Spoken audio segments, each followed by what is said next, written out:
Hello, everybody. Welcome to day 14 of Get Out of the Rat Race Rut.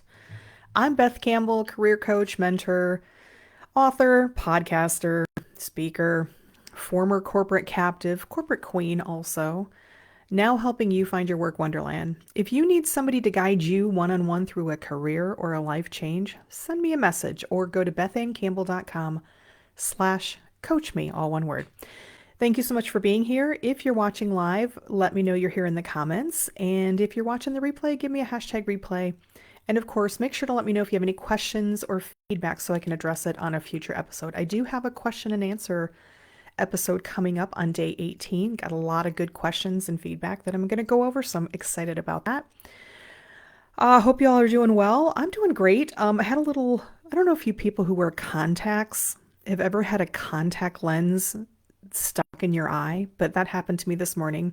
I don't wear contacts very often.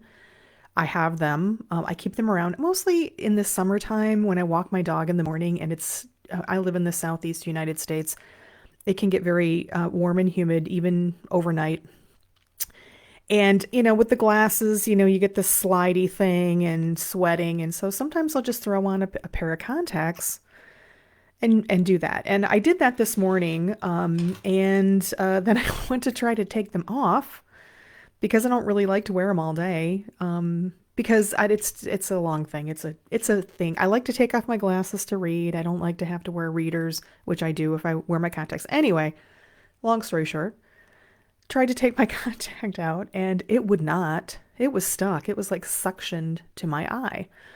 So I had to do a little work. I had to, do a little lubrication and kind of maneuvering and to get it sort of unstuck. And so I've got a little bit of a wonky bloodshot eye from all the activity. So hopefully I won't, look kind of weird today. All right. Well, enough of that. Let's get to our topic of the day. Topic of the day.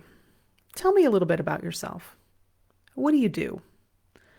How many times have you been in a situation where you've been asked this question? Certainly on a job interview. Anybody who's ever been on a job interview, at least in the States, this is the first thing you get asked. Tell me a little bit about yourself. You might get asked this when you go to a business conference or a networking event or when you meet somebody new at work. Sometimes people will do podcasts or interviews or some other guest appearance.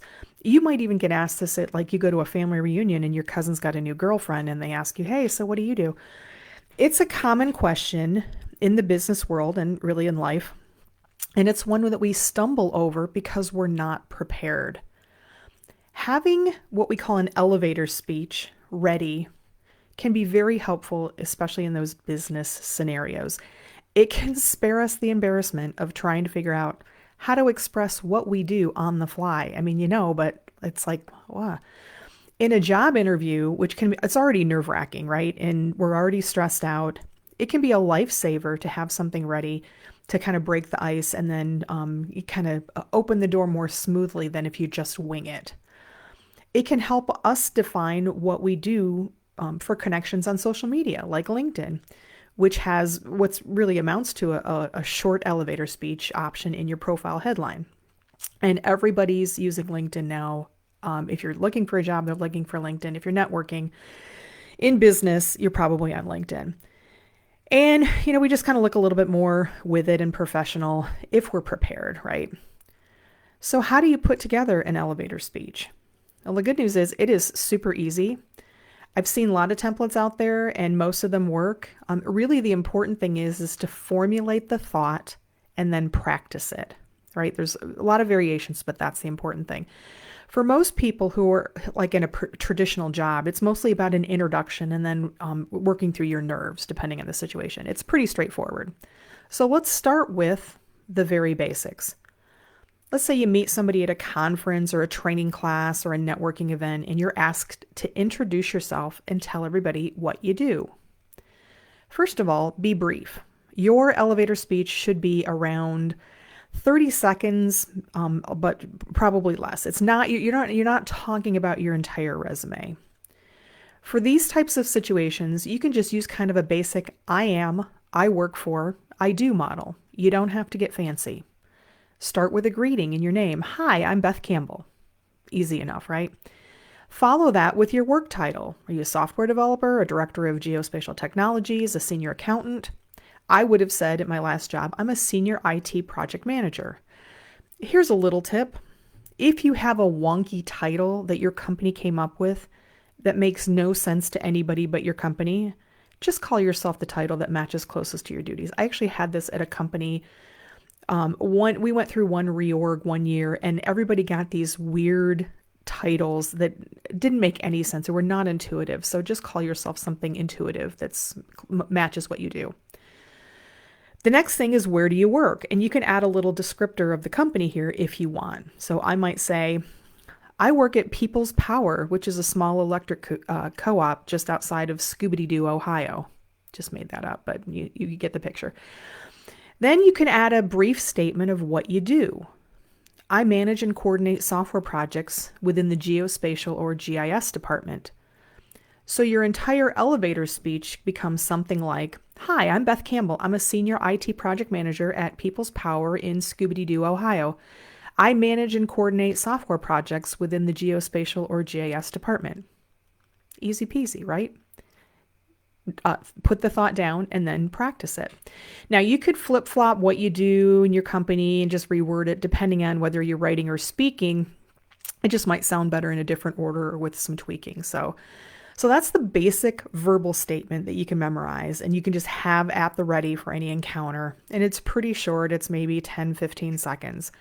Now, you can certainly embellish this a bit, and you could add like how you help people. You could add a catchy statement. I might say something like, hi, I'm Beth Campbell. I'm a senior IT project manager at People's Power in Scooby-Doo, Ohio. So I manage and coordinate software projects within the geospatial or GIS department. I'm kind of the mother hen who coordinates different departments when we have major project rollouts. I help our diverse teams come together for things like requirement gathering, testing, and project implementation. If you're doing a statement that will be viewed rather than heard, like a profile on LinkedIn or maybe on a job site, you might want to include things like keywords. What do you offer or what are you looking for? Who's your target audience sometimes? And maybe a call to action. And side note, I learned how to up-level my what do I do statement from my friend Heidi Medina. She really helped me overhaul my LinkedIn profile many times. So if you're not following Heidi on LinkedIn, you're missing out on some really good marketing content, workshops, courses. She teaches people how to, sales through conversation, which can help anybody. I mean, conversation is, it's a huge thing in any, whether you're a traditional person, have a traditional job, or you're a business owner. So Heidi Medina, look her up. She's awesome. Hi, Heidi. So if you are working on something like a LinkedIn headline, you might do something a little bit different than you would for a verbal elevator speech that you would use at a conference or a networking event, because obviously, it's different when somebody introduces themselves versus somebody's reading your profile. And especially if you're trying to find a job or opportunity, or if you're a business person trying to attract new clients, you might have different things in there depending on your purpose. And if you're preparing for a job interview where it's verbal, it's going to be a little different again, and it's going to be a little longer, and you're probably going to be nervous, like more than any other place. So do this ahead of time and practice. Now, there are a lot of ways to spin a job interview elevator speech, so just think about where you want to focus. So I'll give you an example of what I might say at a job interview when I'm asked, tell me a little bit about yourself. This is how I might respond. Well, I call myself the chief executive of getting stuff done, and I've been one of, those planner, organizer, take charge people for most of my 20-plus year career. I started off at a utility company as a programmer and decided pretty quickly that I liked project work better. Fortunately, I had a great boss who steered me in that direction. I took on bigger and bigger roles on projects for about 10 years, working on just about every role in the software development lifecycle, from business analyst to test lead to implementation manager to project manager. Then after we had a big 3-year project in 2011, I found myself in a manager position, managing people. And since then, I've been mostly managing people and or projects, but I've also taken on some additional responsibilities like proposals, company social media, and special assignments. And I've been pretty happy in these roles, but now my company's shutting down, so I'm looking for my next great opportunity. I live in Central Virginia with my husband and my four-legged Labrador Retriever Moxie, and we have a good time. So the personal touch is optional, and maybe some would even advise against it. For me, I own what I do, and it would take anybody all of 30 seconds to go out on social media and learn pretty much my entire life story, so I just added. But you might choose to keep it 100% professional, and that's your choice. So it's just a little, it's an opener. If you're going to be interviewing for a job, go out and Google "tell me about yourself" job interview, and you'll get tons and tons of templates. You don't have to use what I use. You don't have to be exactly, I get a little, edgy sometimes with my stuff. That's just me. The most important thing for a job interview is to put some thought into that question, tell me about yourself. And then practice, practice, practice. Then when you get asked, you know what to say. And you don't have to memorize it. You have the thoughts. You've done it enough times that you can kind of talk through it. And you don't have that extra nerve of like, oh shit, what do I say?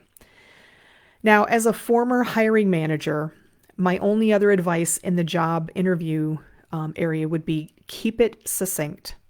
I have been in more than one interview where the candidate went on asking this question, tell me a little bit about yourself. And they went on, and I'm not even joking, like over 20 minutes just on this one question. Just started and kept going. And this happened more than once. So it's, you don't need 20 minutes. You need, maybe 30 to 60 seconds. So just keep it succinct in a job interview, and the rest will come out, during the interview and during the question. So I cannot tell you how many times I have stumbled over the "tell me about yourself" or "what do you do" question in my life. I remember my first big conference when I was in corporate, and I was like such a rookie. I had no clue. I had no idea how it worked. I was nervous as it is. And then people were asking me what I did, and I couldn't even get it out. Like, how hard is it, right? I do it every day. But the truth is, if you're not prepared, it can be tricky, especially in situations where you're already a little anxious. And so you can be perceived as a fumbling rookie or a polished professional or somewhere in between. If you think ahead, prepare, and practice, then you can, slide that meter a little bit closer to looking like that polished professional. So practice, practice, practice. If you need help with your elevator speech or job interview prep, send me a DM or go to bethannecampbell.com/coachme. I don't see any comments today. I'm not surprised. Early Saturday morning, everybody's probably still in bed. Tomorrow, we're going to talk about facts and stories. This is how we make up shit left and right and create very emotionally charged, quote, realities for ourselves that are mostly in our head. This, I would, again, this is one of my top 5 of what is holding you back from your career happiness, because we do it all the time. I do it like almost every day. You just start, I make up just stuff as I'm walking down the road with my dog that's not even like real people. So we're going to get much deeper into it. It's really, really fascinating. And once you understand it, you'll recognize it in yourself all the time. All right. Don't forget to connect with me here on Facebook or on LinkedIn if you're not already. Thank you so much for joining Get Out of the Rat Race Rut. You're here because you're a badass. Don't let anybody tell you otherwise. I'll see you tomorrow.